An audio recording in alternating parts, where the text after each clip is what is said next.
For many players, the ability to remap their controller can make a huge difference as to how accessible gaming is for them. On console, remapping is the ability to swap buttons, joysticks, and triggers to make in-game actions easier to access.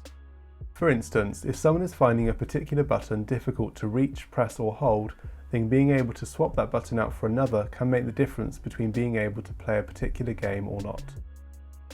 When built into the game itself, remapping can offer specific options to enable the player to customize how they play the game further.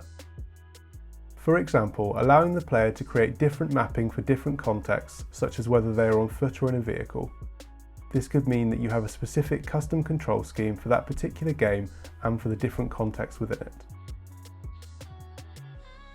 However, many games only feature partial remapping or do not feature any remapping at all. When remapping options aren't available in a particular game, the Xbox One, PS4 and Nintendo Switch all allow for remapping of inputs at a system level. So if a game that you wish to play does not allow you to create a layout that works for you, then it may be possible to create a layout at a system level. In this video, we're going to have a look at each of these and what you can map within them. System level remapping does have its limitations. For example, if you are using a PS4 controller and need to use cross for accelerate and circle for brake or reverse on a driving game, you can swap these inputs with the triggers, which are often the default inputs for these actions. However, at a system level you won't have just swapped the in-game controls, but will have swapped the full function of the buttons, meaning that you would now have to press R2 and L2 to control any menus.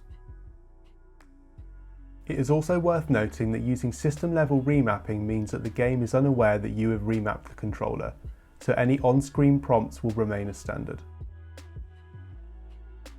On all the consoles we will be looking at, system remapping is also only partial remapping, as unfortunately it's not possible to map buttons onto joystick directions or joystick directions onto buttons currently.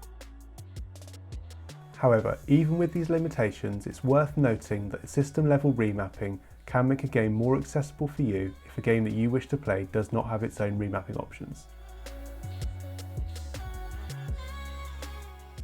First of all, we're going to have a look at system remapping on Xbox One. Go to your apps and then open the Xbox Accessories app. From here you can choose to create a profile. You can name the profile if you like. You can create numerous profiles, but there is only one save slot on a standard controller, so you will need to return to this screen to change the profile saved to the slot. When using the Xbox Adapter controller or an Elite controller, you can save up to 3 profiles alongside the default one. From this screen you can see an image of a standard controller. You will notice that you are not able to remap the View, Menu or Xbox buttons, and you cannot double up buttons, so it is not possible to have more than one button mapped to A, for example. You can select the button that you want to remap and then scroll down to select the button that you want to map it to. The functions of these 2 buttons will now be swapped. Remember, this is at a system level, not just for a particular game that you want to play. On the screen you can see all of the buttons that you have remapped. On Xbox you are not able to remap the triggers to act as different buttons, you can only swap them. So, for example, you can make left trigger act as right trigger and vice versa, but you cannot make right trigger act as A or make A act as right trigger. It is also possible to invert the Y-axis on both analog sticks from this menu. You are able to swap sticks, which gives the left stick the right stick function and vice versa. However, you are unable to map to axis or individual joystick directions. For instance, you are not able to map the A button to the down direction on the right stick or the other way around. Once you have finished, you need to go back and set this new layout to slot 1.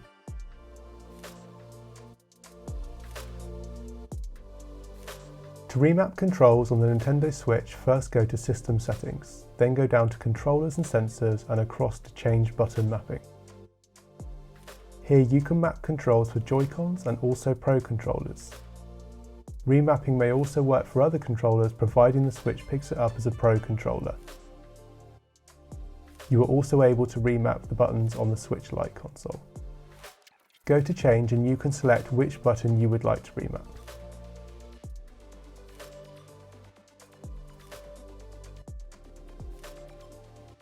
Note that it is possible to switch certain buttons off by selecting the button and choosing the disable option. It's also possible to change stick settings. For Joy-Cons and Pro controllers, you can swap sticks. If using a Joy-Con, you can also change orientation. So if you wish to hold the Joy-Con horizontally or vertically, you can change the stick orientation to match this.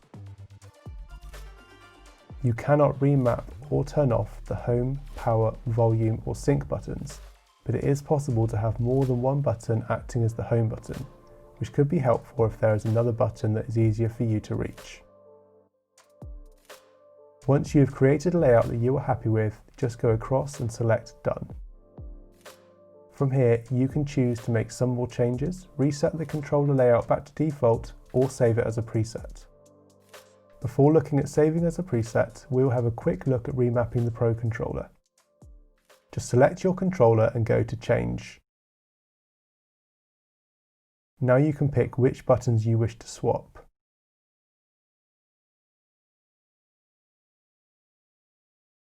You can also swap sticks. If you like, you can have two left sticks. For instance, if the position of each stick was better in different scenarios or for different types of in-game actions. However, again, you are unable to map to axis or individual joystick directions.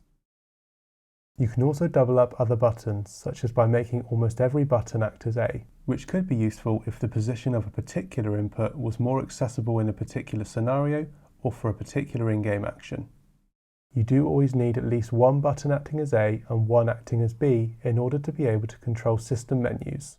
The Switch console won't actually allow you to proceed with your configuration if you don't have at least one button acting as A and one as B.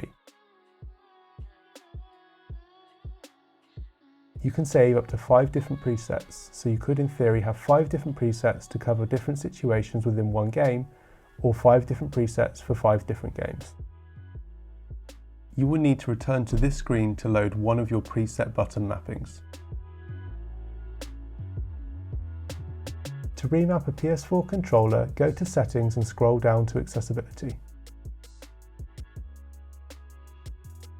Now scroll down to Custom Button Assignments. Now click Enable Custom Button Assignments. Go down and select Customize Button Assignments. From here you can see all of the buttons that you can swap. You will notice that it is only possible to swap buttons that are used for gameplay, so you cannot remap the PS button or options or share. You are also not able to remap the touchpad click or remap the touchpad itself. It is not possible to double up buttons or turn buttons off. You can swap buttons over and can also make any button act as the triggers. So you could swap cross and R2 for example. You can also swap joysticks. As with the other consoles, you are unable to map to axis or individual joystick directions. When you have finished, go to Confirm and select it.